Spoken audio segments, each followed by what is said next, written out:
You ever come home from war only to find out the real battle was waiting for you at the front door? My name is Major Thomas Wolfe Hawthorne. 13 years in the Army. 2 deployments in Afghanistan. Purple Heart. Bronze Star. And a son named Nathan, who was the only reason I counted the days on a calendar. I was supposed to be gone another 14 days. But the mission wrapped early, and I thought, what better surprise than walking through the door and hugging my 8-year-old boy before bedtime? Turns out, I was the one who got surprised. When I pulled up to my house in North Carolina, something was off. Steve's truck, my best friend's, was in the driveway. That wouldn't have raised a flag on its own. He helped out while I was away, watched over Grace and Nathan. But the fact that it was there at 10 p.m. and the living room lights were off, that was the first red flag. The second was the sound I heard when I opened the front door. Laughter. Hers and his. The kind you only hear when people forget the world exists. That sound used to be ours. I didn't barge in. I stood in the shadows of my own hallway, listening. That's when I heard the words that carved a scar across my soul. 2 more weeks, and we're free, baby. He'll sign the divorce papers, and then we can finally tell everyone we're getting married. Grace's voice, clear as a rifle shot. And Steve? He just chuckled and said, he's a soldier, not a lawyer. He won't know what hit him. They thought I was halfway across the globe. They had no idea the ghost was already home. I closed the door behind me. Quiet. Calm. Controlled. Because I wasn't here to fight them. I was here to bury them, socially, legally, and reputationally. They broke the wrong soldier. I didn't sleep that night. Not because I was angry, I was. Not because I was heartbroken. I was past at the moment I heard her call him baby. I didn't sleep because I was planning. You don't spend over a decade in special forces without learning how to dismantle an enemy, without ever raising your voice. I wasn't going to scream. I wasn't going to beg. I was going to outmaneuver them like I'd done to a dozen insurgents who thought they were invisible in the mountains. Grace and Steve thought they were smarter than me, but they forgot who I was. At 0600 the next morning, I drove to a small diner 2 towns over. That's where I met Mari Rodriguez. We hadn't spoken in 5 years, not since Kandahar, but I knew she still had connections.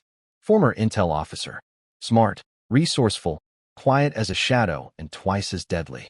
She stirred her coffee like she was reading classified documents. You don't look surprised, I said. I'm not, she replied, not even blinking. Steve was always a leech. And Grace? She's the kind of woman who mistakes comfort for love. I want custody of Nathan, I told her. And I want them exposed. Mari smiled. I'll need 2 days. Burner phones, access to Steve's business accounts, and a tail on Grace. I want it clean. It will be biblical. That afternoon, I picked Nathan up from school. He ran into my arms like nothing else in the world mattered. For him, nothing did. We went out for ice cream, just the 2 of us. He asked if I was home for good. Not yet, buddy, I said, choking on the truth. But soon. He didn't know that I was already drawing lines in the sand. And by the end of this, I'd make damn sure he never had to live in a house full of lies again.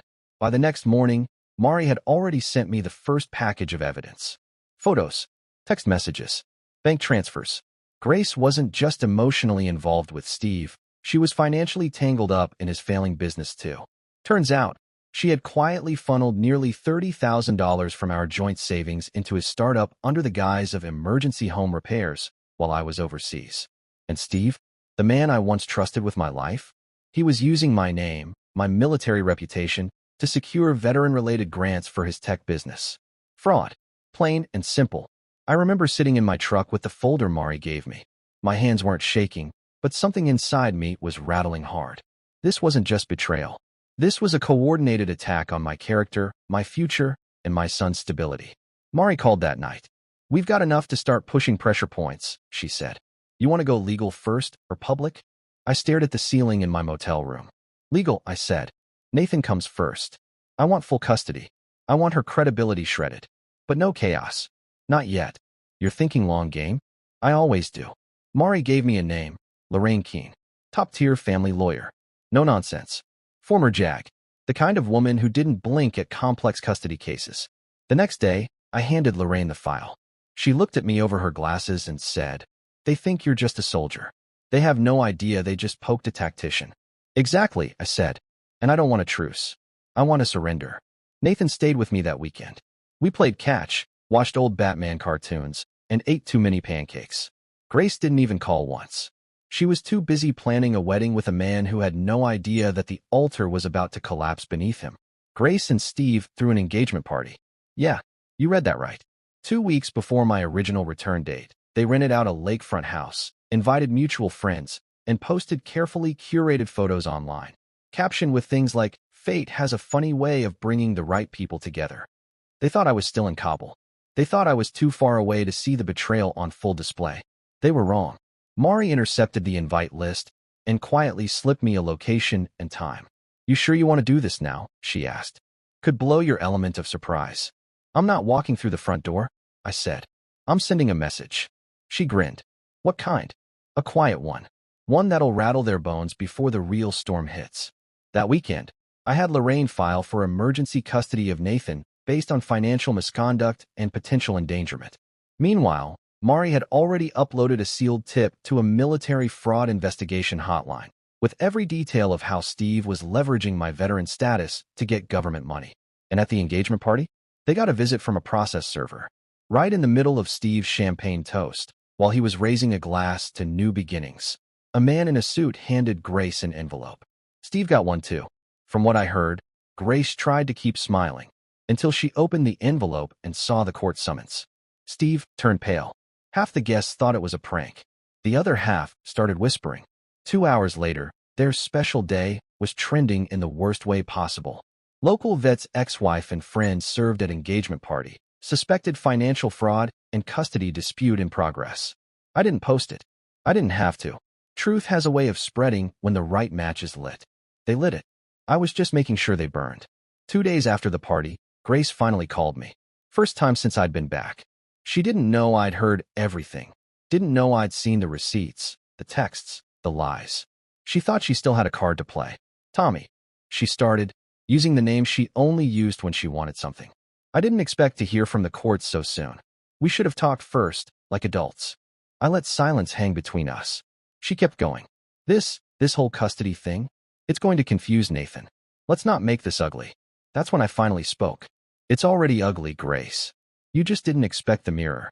She tried the guilt angle, the tears, even a laugh at one point, as if I'd somehow misunderstood the months of betrayal. But I stayed cold, controlled. "I'm not here to argue," I said. "I'm here to protect my son. You and Steve made your choices. Now you can live with the consequences." That was the last time I answered her call. Meanwhile, Mari was busy digging deeper. She found out Steve had been taking business trips on my frequent flyer miles. He even used a photo of us together in uniform on his website. Image theft. Stolen valor by proxy. Mari smiled when she showed me. "You know what the internet does with people like that?" I nodded. "Yeah, it eats them alive." We started planting seeds. Quietly, strategically. Lorraine prepared a press statement for when the time came. Mari drafted an anonymous tip to a local journalist named Diana Wright, someone known for torching corrupt businesses. All the pieces were falling into place. But I still had one thing left to do before I launched the final assault. I sat down with Nathan. "Buddy," I said, "there's going to be some changes. You might hear some things about me and your mom, things that might feel scary." He looked up at me, eyes wide but calm, just like mine. "Are you mad at her?" I paused. "I'm disappointed," I said. "But being mad doesn't fix anything. I just want to keep you safe. That's all." Nathan didn't say anything for a while. Then he asked, "Are you going to win?" I smiled for the first time in days. "I already am. There's a military tactic we used in Afghanistan, presence without visibility. You're in the area, watching, influencing events, but they never know exactly when or where you'll strike." That's what I became in Grace and Steve's life. A ghost with fingerprints on every unraveling thread. By the time the custody hearing date was set, Steve's business had lost 2 major contracts. A quiet tip from Mari to one client about pending legal issues involving fraudulent military credentials was all it took. No accusations. Just enough smoke to make them afraid of fire. Grace? She was under internal investigation at her job for conflict of interest. Turned out she'd been slipping Steve information from her consulting firm's projects.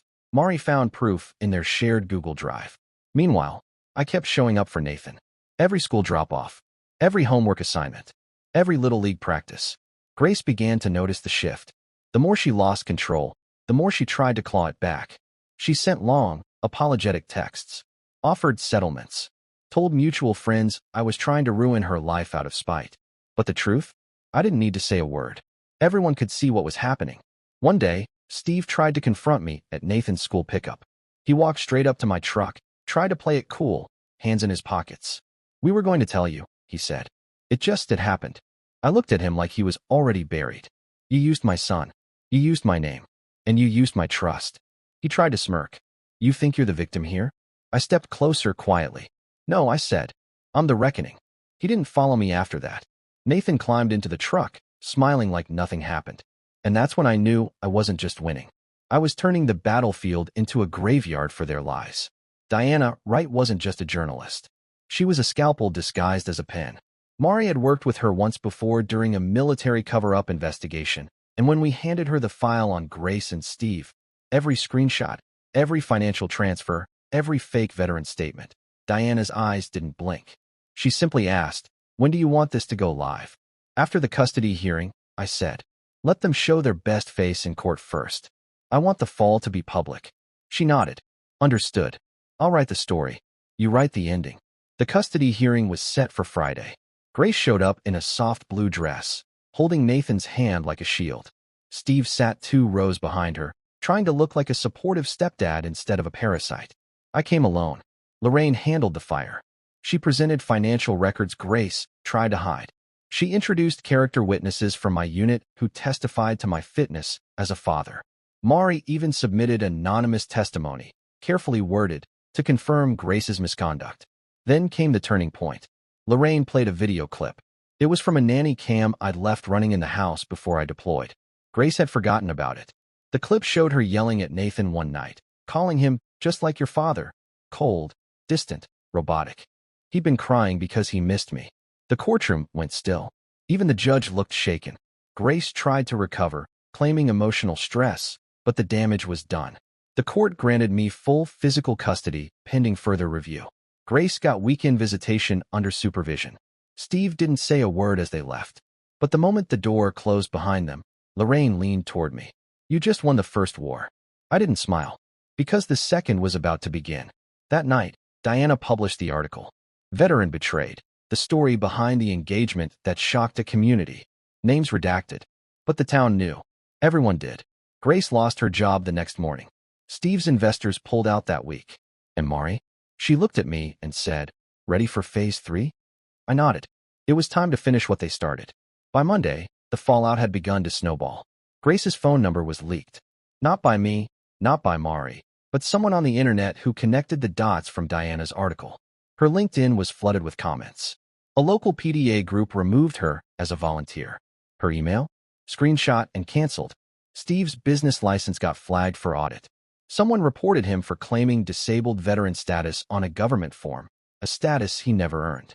The penalty? Up to 5 years in prison. He called me. It rang once.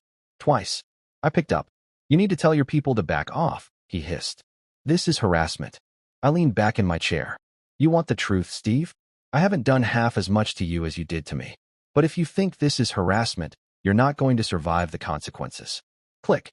He never called again. Grace showed up at Nathan's school during my custody week. She waited outside the gates.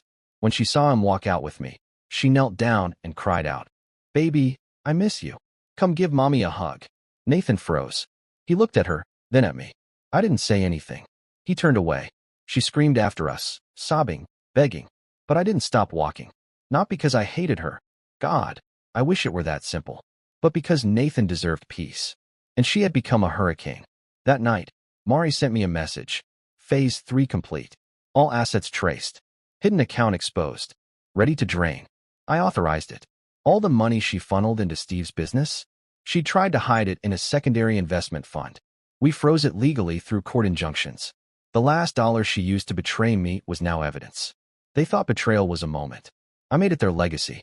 And I wasn't finished yet. By now, Steve was radioactive. His business collapsed. His name was removed from veteran entrepreneur networks. A fraud investigation was officially opened, and Mari made sure every detail reached the right inboxes at the Department of Veterans Affairs. Grace? She was unraveling.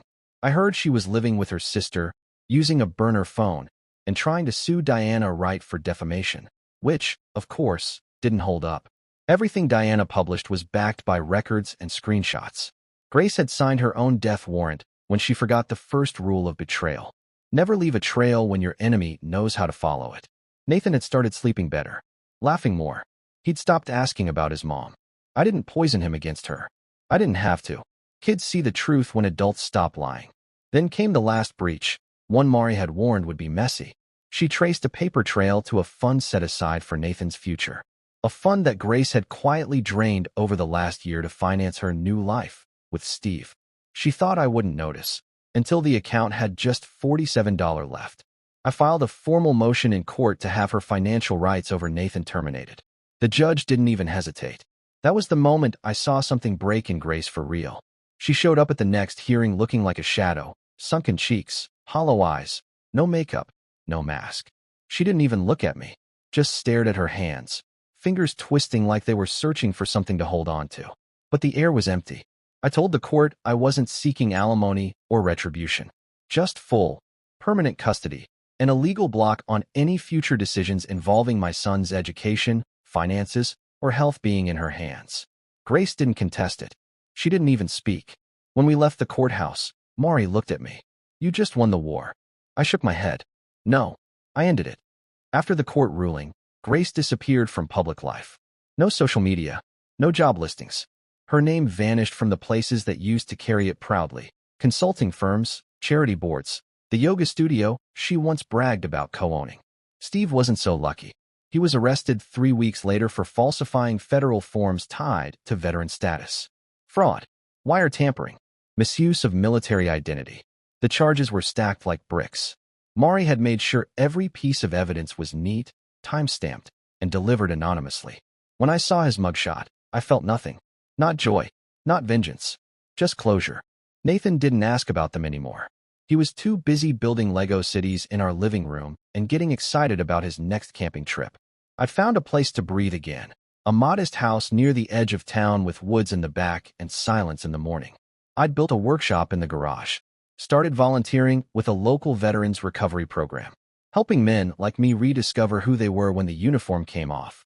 Then one afternoon, Mari showed up. She wasn't wearing her usual black-on-black tactical look. She wore jeans and a leather jacket. She handed me a coffee and leaned against my truck. You ever going to thank me for saving your ass? She teased. I smirked. Not until you admit you enjoyed burning them more than I did. She grinned. Fair. We talked for hours that day. Not about Grace. Not about Steve. About life. About what came next. I didn't know it then, but that was the beginning of something real. No tactics. No planning. Just two people who'd been through war, on and off the battlefield, and finally found someone who saw behind the armor. They say revenge burns fast and dies cold. But justice? Justice builds something stronger from the ashes. After everything burned down, after the courts, the headlines, the prison sentence, I expected silence to feel like peace. But it didn't. Not at first. It felt like space. Vast and empty. Like walking through a bombed-out city after the fighting stops. You're still carrying your weapon, scanning corners, waiting for the next blast, only to find nothing. So I filled the space. I fixed up the garage, turned it into a workshop. Nathan and I started building birdhouses together on weekends. He painted them in wild colors, bright blues, lime green, even a camouflage one he insisted would make birds feel safe. He was healing, and I knew I had to do the same. Mari started coming around more, sometimes with a six-pack. Sometimes with a bag of old Intel files she accidentally left on my kitchen table, full of redacted lines and snarky post-its. We didn't label what we were doing. We didn't have to. She was presence without pressure. One night, sitting on my porch with her beside me, Nathan asleep inside, I said something I hadn't even meant to say out loud. I don't miss her. Mari looked at me, calm. Good. Because she never deserved the real you. That landed harder than I expected. I'd spent so long being the soldier. The provider, the protector, but never just. Thomas. Mari saw him. Nathan needed him. Grace never did. That night, I locked away the last photo of Grace and me. Not out of spite, but because I didn't need it anymore. I wasn't defined by who betrayed me. I was defined by who I became after it. 3 months passed. Nathan was thriving. He made new friends, got into chess, and joined a school robotics club. The kid was sharp, sharper than I'd ever given him credit for. And he had my focus, my quiet. But his mother's stubborn streak? Yeah, that showed up too. One Saturday morning, he walked into the kitchen, holding an envelope. "Dad," he said, "this was in the mailbox. It's from Mom." I felt a chill crawl up my spine. I took the envelope. Handwritten. No return address. Just one word on the back. "Sorry." I didn't open it in front of him. Just set it aside and made us breakfast. Eggs, toast, bacon. I kept the mood light, cracked a few bad dad jokes. But when he went outside to play, I sat on the porch and read every word. It was 5 pages long. Grace wrote about fear, regret, how she thought she deserved more and chased it in the wrong places. She admitted she'd used Steve to feel powerful, and when the fire caught up to them, she saw the truth too late. She didn't ask for forgiveness. She didn't ask for Nathan. She just said, "I know what I've lost, and I know I earned it." I didn't cry. I didn't rage. I folded the letter and put it in a locked drawer. Maybe someday, when Nathan's older, I'll let him read it. Maybe not. That afternoon, I told Mari about the letter. She didn't say much, just reached across the table and took my hand. "You know," she said, "you don't have to carry the ashes forever. Sometimes it's okay to let the wind take them." That night, I slept better than I had in years. Because for the first time, I wasn't sleeping with ghosts. Life didn't go back to normal, it built a new one. Nathan and I had a rhythm now. School runs, evening hikes, puzzles after dinner. His laughter didn't feel haunted anymore. His nightmares stopped. He stopped looking over his shoulder when someone mentioned his mom. We were healing. Slowly. Quietly. Like a wound closing under sunlight. Mari and I, we never had a moment where we declared anything. It just became us. She kept her place, but stayed over more often. Helped Nathan with math, sparred with me in the yard, and filled the house with that rare calm only someone who's been through fire can bring. One day, while cleaning out the shed, Nathan found my old uniform jacket. "Were you scared over there?" he asked. I paused. "Sometimes. But being scared doesn't mean you stop moving. It just means you have something worth protecting." He nodded like he understood more than I expected, then said, "I'm glad you came home early." So was I? And that's when the idea hit me. I didn't just want to rebuild my life. I wanted to rebuild others. With Mari's help, I started a small program, Vanguard Rise, for veterans like me who came back to silence, to betrayal, to broken homes. We held workshops, counseling, legal advice, tactical job placement. I gave them a mission again, and in helping them, I let go of my old one. Steve was still in prison. Grace, from what I heard, had moved upstate and was working part-time under a different name. I no longer cared. I wasn't living in their shadows. I was building a legacy out of the rubble they left behind. And in that, I found something war had never given me. Peace. It's been a year. A full rotation of seasons since I came home early and found my world burning. Since betrayal wore the face of someone I used to kiss goodnight, and someone I used to trust with my life. Now, I kiss Nathan on the head every morning before school. I make Mari coffee before she heads to the training center. And I walk through the doors of Vanguard Rise every afternoon, where a group of hardened, healing men and women remind me what purpose really looks like. Sometimes I still get asked, "Don't you wish you'd just stayed deployed?" Ignored it all. My answer's always the same. No, because some wars need to be fought at home. And the truth is, justice doesn't always come in courtrooms or headlines. Sometimes it comes in the quiet victory of being the father your son can look up to, in the choice to heal instead of hate, in the discipline to build a life on solid ground, not scorched earth. Grace and Steve taught me that betrayal doesn't destroy you.